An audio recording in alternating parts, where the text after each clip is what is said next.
Hi, everyone. My guest today is amazing. She has done some really creative stuff in law. Every time I talk to her, I learn something. There are very few people, there are few lawyers who truly get on the same page with me and get me. She is one of them. So I'll let her introduce herself. Tessa, please introduce yourself. Hi, everybody. Hi, Olga. Thanks so much for having me on the show. I'm Tessa Manuello. I am the founder and the CEO of Legal Creatives.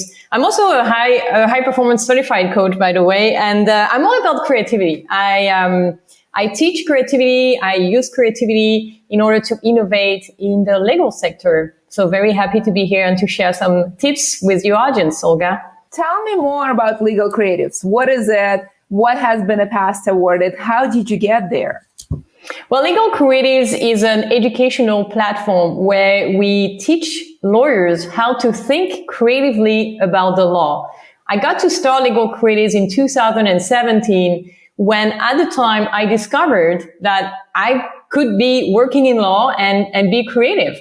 And this is something I never thought that would be possible. When I used to work back in the times in Paris, France, I was working in ADR, which is kind of something a bit different. It's not as mainstream. But still, I didn't see myself being creative. And it's only when I moved from France to Canada that I got to discover my creativity. I don't know if it's changing environments, but it really got me. And I started to explore my own creativity, more in the arts, although I was never on track to become a professional artist, although maybe I wish I could have done it, but it was not a plan. It was just to enjoy myself. And one day I just realized that there is something I could do at the intersection of creativity and law. And this is when I created Legal Creatives. Really cool. And at IDEA, were you on the legal team or were you on a different team? I was working at the time at the ICC, the International Chamber of Commerce. So I was in charge of managing arbitration cases. So what we were doing is we were receiving the request for arbitration, preparing the constitution of the arbitral tribunal or choosing the sole arbitrator if there was nothing provided in the clause. And we were in charge of managing the case and making sure that the case would go to a final award as fast as possible. And so that's what I used to do. I used to be part of the legal team in charge for France and Africa as well. And for those people who don't know what IDEO is, what is it? IDEO is the biggest consultancy firm in design thinking, right? Design thinking that is really about how to get to create new products, new services, new experiences. Using this incredible methodology that is design thinking. Let's talk about creativity. What is it? And then, maybe something that may be a little bit less intuitive for those of us with a law degree. Why is it relevant to lawyers? And creativity can be used in the arts, but it can also be used in other fields. In fact, when you think about it, everybody is creative. Before you became an adult, I'm sure you got to be a child. And as a child, I have no doubt you were creative.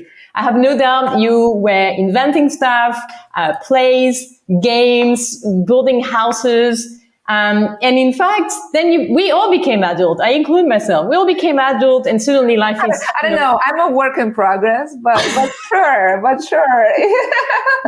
I think we all... This is the key for creativity, is to keep the child alive in you.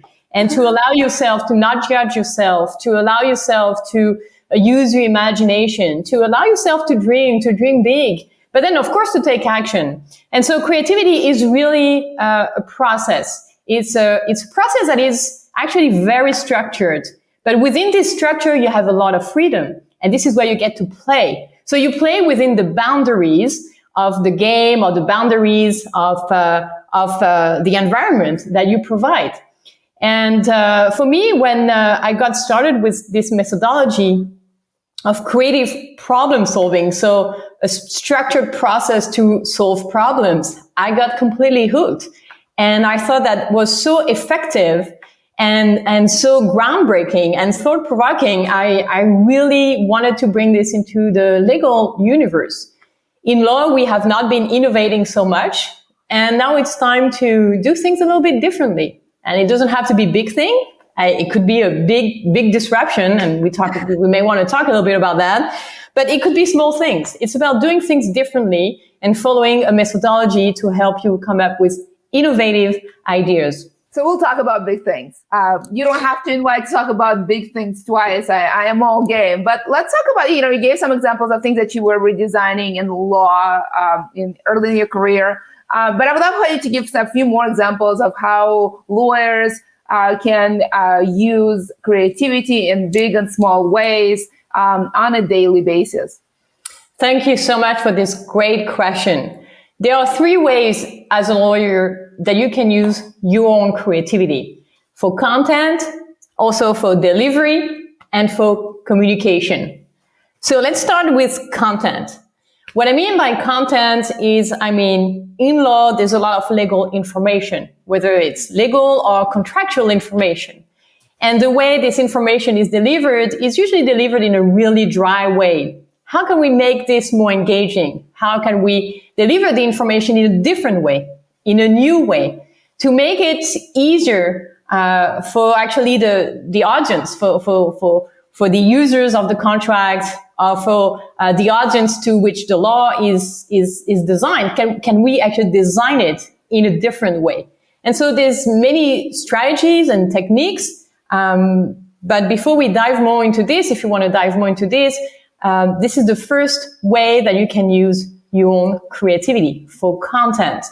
We'll maybe actually talk about all of them, but so content is one, and I think we all know there is a lot of legal content. All you have to do is to go to real or virtual legal library or look on your computer drive or see how many emails you produce. You will have no doubt that lawyers are in the content production business. That content is not always for public consumption. Sometimes it has an audience of one, but we're most definitely in a content production business. Let's talk about delivery.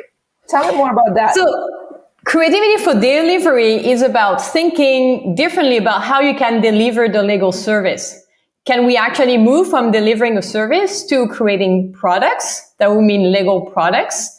Can we create legal systems? Can we create new types of organization? So this is when we start thinking about the way we reach our clients, the way we deliver the outcomes to the clients. And most of the lawyers have been using very, very traditional ways of delivering the service. Email, before just mailing stuff. I remember when I was in the ICC, we were mailing a lot of stuff. We were faxing a lot of stuff.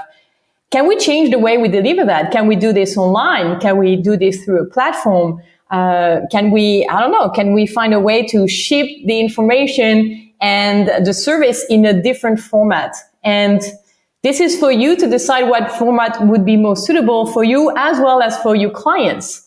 And this is where the creative process can help you find out what is the best way for you to achieve that outside of the traditional mediums that we were used to use. Let's talk about communication. So between the content and delivery, there's sort of the communication part. How does that fit in law, and where does the creativity come in there? The communication is my most favorite. And the reason why it's my most favorite is because when you communicate, you need to communicate differently. You need to communicate more on the outcomes.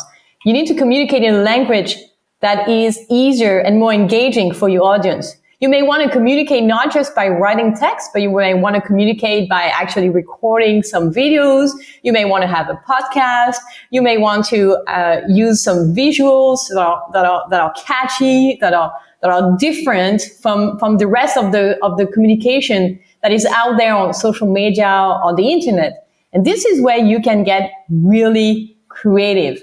This could include branding. This could include, like the use of colors. There's just so many things that we can do to communicate in a much more effective way about the value that we deliver to the client. So it's not just about communicating on our expertise. It's not just about communicating on what we've done in the past or all of the achievements and the words we may have had, but it's about communicating what our service is going to help the client achieve. What kind of journey are we going to start together with the client? What kind of relationship are we going to build? And what kind of outcome we're going to deliver to the client? People today buy outcomes. Nobody buys time. So how can we communicate more on that? Well, creativity can help you do that. I really love your, especially when you talked about communication part focused on delivery and outcomes of what's going to happen at the end. And, I think we as humans, not just as lawyers, sometimes like to kind of talk about the journey and the steps it takes and all the kind of nooks and crannies and kind of the scenic ride that you'll be taking. But you sort of go straight to the heart and talk about the outcomes. What are your, 3, 5, 2, 1 hacks to help us reframe in the way we communicate that, legal outcome? Well, I believe there are some great strategies that are quite easy to implement that will help you today as you're watching this video. Is to think about who is your ideal customer, what are the pain points that they experience whenever they are faced with a legal issue, and how are your services or your products or your organization is going to help reduce those pain points so your ideal customer is going to reach the outcome faster, or maybe with less pain, maybe even with some kind of joy. How can we bring more joy as well into law? I mean, why not? Why not? Wouldn't it be more appealing for the customers to experience law in a more enjoyable way? The joy of receiving a legal outcome. I love that. Why not? That's creativity. You start with why not? And then you allow yourself to not judge and say, no, this is not going to be possible, or this is not something that we should even dare to think. I should get back to my work and do whatever I'm used to do and just keep doing, keep being a lawyer in the way we have done it for centuries. So what you need to do is, when you have this spark, is to actually just suspend your judgment for a moment and allow your imagination to kick in and say, well, how can I communicate with more joy? How can I help my customers experience more joy in law? And I'm taking this example because, I think it's a great example, but we could use that on anything that would interest you. As long as you have the spark, suspend your judgment, your imagination will automatically kick in and help you pursue that path.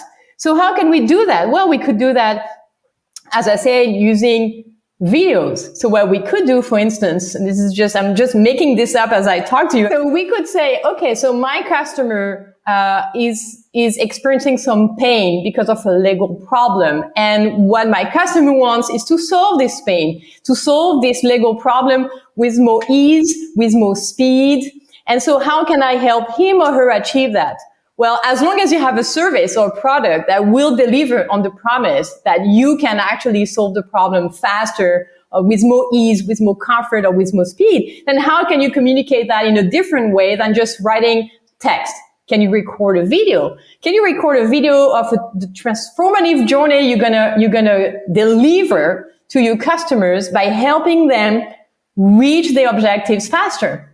And so the idea is to start thinking of a communication strategy that will start with the outcome and then explain briefly the journey. And ideally, this journey should be easy. It should be enjoyable. It should be simple. Nobody has time for complicated stuff. When it's too complicated, our brain is like not interested. So we need to communicate in a way that is more accessible, that makes the service easier as well. Does it make sense, everybody? What do you think, Olga? I think it makes a lot of sense. And I have a privilege of kind of joining. Thank you for inviting me into your legal creators community. It's a candy land. If you haven't been in a candy land for a little while and you want to experience that intersection of joy and law and creativity, I encourage you to become a guest and maybe a permanent resident in this candy land called Legal Creatives. I am a huge fan of your work. So thank you very much for having the courage to even start this and then continue working on this. When did you start this community? And I guess, what have you discovered in the process? What you wish you knew before you started that was maybe surprising or encouraging or helpful? Well, I got started really out of a personal experience that I was enjoying creativity so much in the arts. I was actually doing different kinds of artistic stuff. Like I was doing improv. I don't think I was so good, but I just enjoyed it so much. I started doing poetry. I was not that bad, but it's a rough career to be a poet. So I said, I need to find a way to merge creativity and law. And this is when I said, well, if I'm experiencing this, there must be other people in the world that are also experiencing this, that feel they have a creative vibe. Maybe they have some artistic endeavors, or maybe they just fed up with the traditional law and they are looking for something else, for something different, for something that would be more suitable to what they desire in life, to their lifestyle.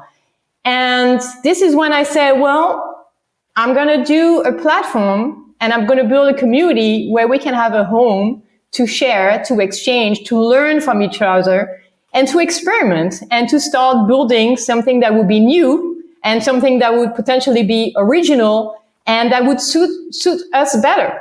And so this is why I decided to make this bold move to create Legal Creatives and to make it as a hub, as a community where we learn from each other. So I've been teaching a lot in Legal Creatives, but recently we are bringing some guests and you were one of the guests. And I'm so grateful that you came to share your insights.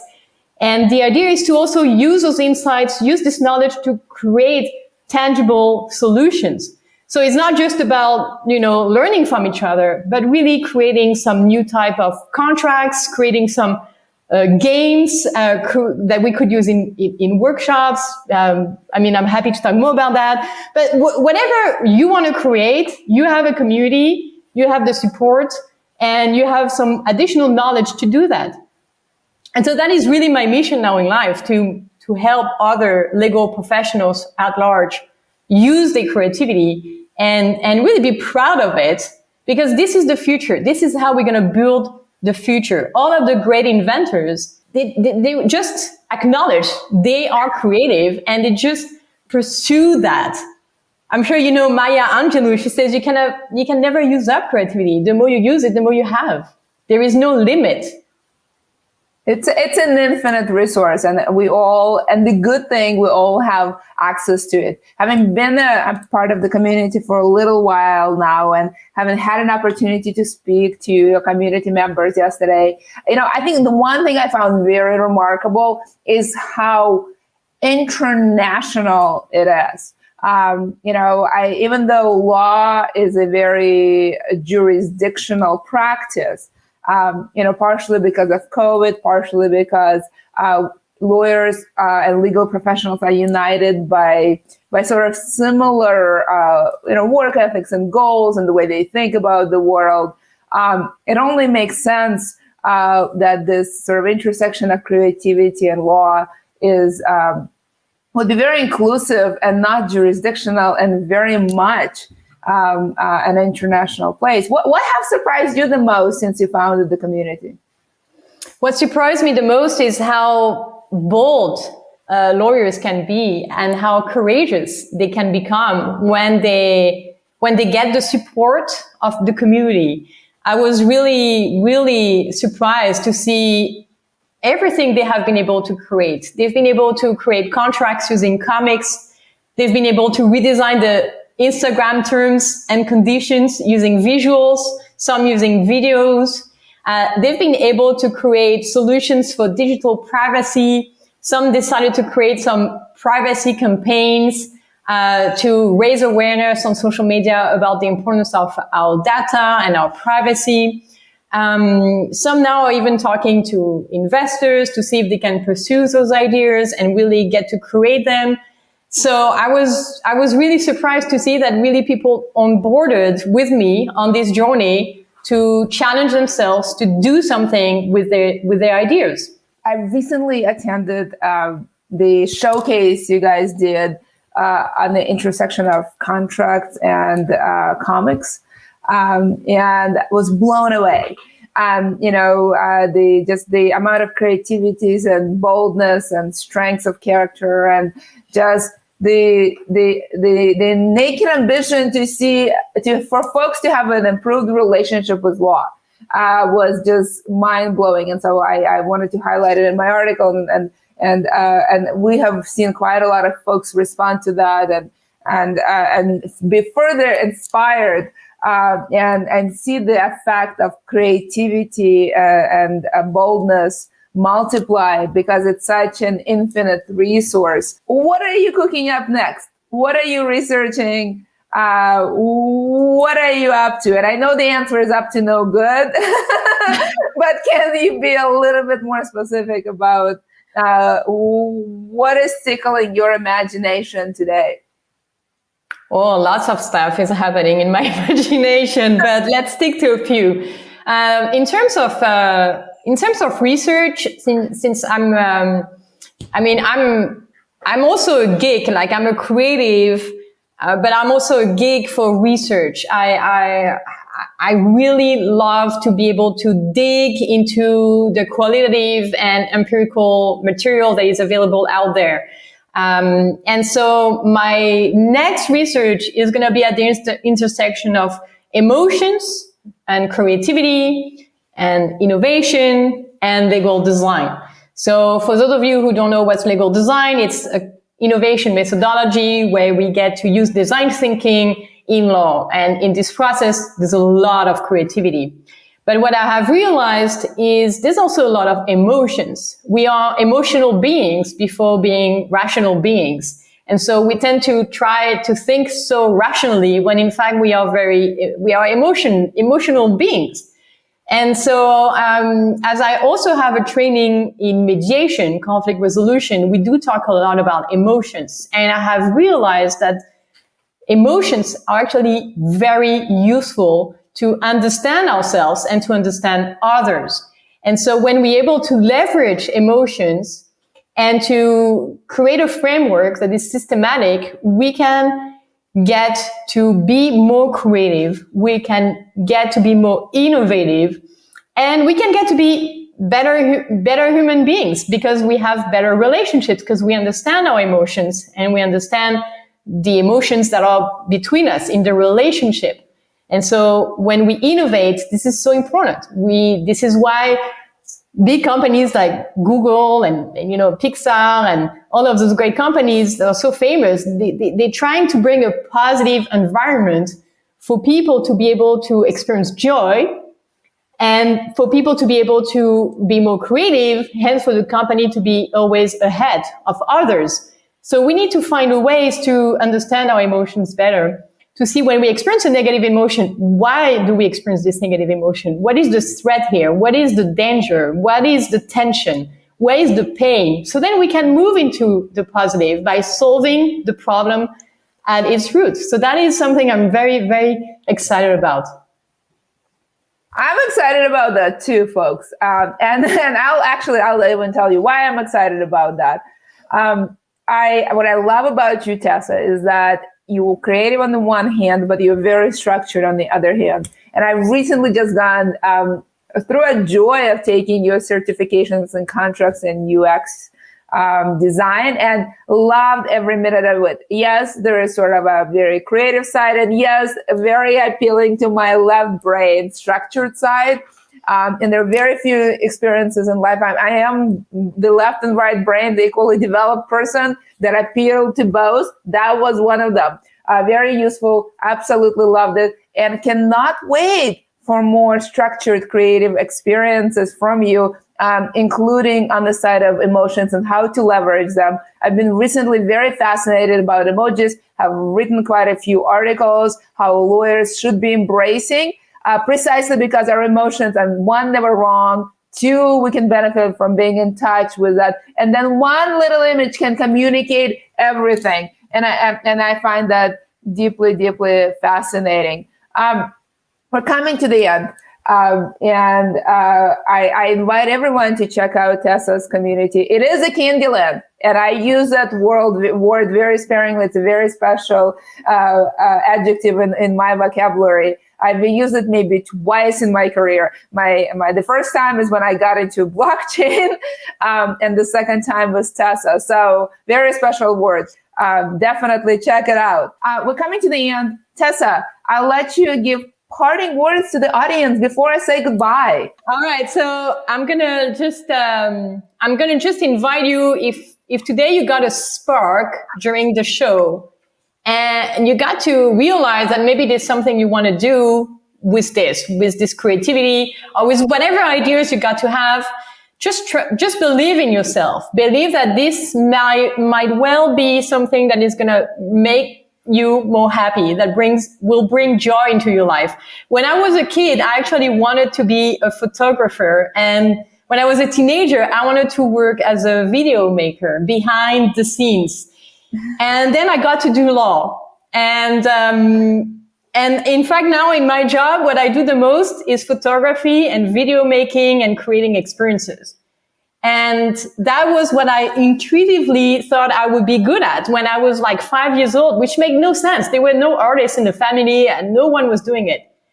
And now, like 30 years later, that's what I do in my job every day. And I'm having such a lot of fun. So whatever spark you have, whatever feeling of joy that an idea gives to you, just follow that path and see what you're going to be able to create with that. Oh, I love the way you think. Thank you, Tessa, for that. I am with you. Just because you're a lawyer doesn't mean you have given up all your interests and worldly possession. Becoming a lawyer is not like joining a monastery. You can still be creative. You can still have fun. You can still pursue your passions, and you can still change the world and your company and your organization and the way you practice in your community on a daily basis. All of that is very possible. Thank you for the creative spark and the exercises. I invite everyone to check out the Legal Creatives community. It's a fantastic, fantastic place. I want to thank you, audience, for joining. This has been fun. I think for me, the number one thing that I taken away is joy. Find joy in everything you do. Your legal practice could be joyful. It could be full of creative moments, and you can be bold and think outside the box, so to speak, and really deliver, communicate the legal services that give value to your clients. Thank you very much for joining. Bye.